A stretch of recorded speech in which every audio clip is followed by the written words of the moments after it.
Ma, uli. Sumabad ko kayo sa munisipal.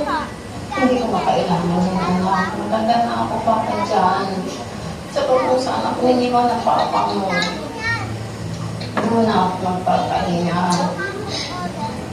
Mas nanay, sa susunod na araw, darating yung bantay mo, ha? Kung yung pagsusukitan, hindi ko kailangan yung bantay, anak. Kaya ko pa may awa ang Diyos.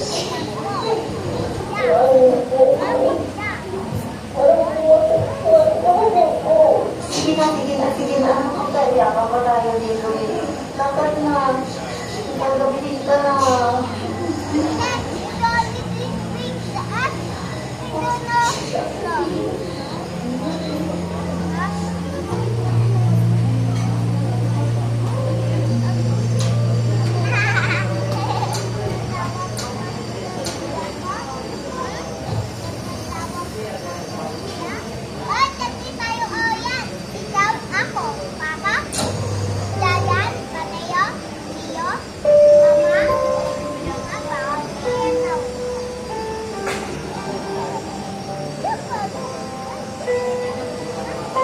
Daya mo, iniwan ako ng maaga. Hindi kasi natuloy ako ngayon.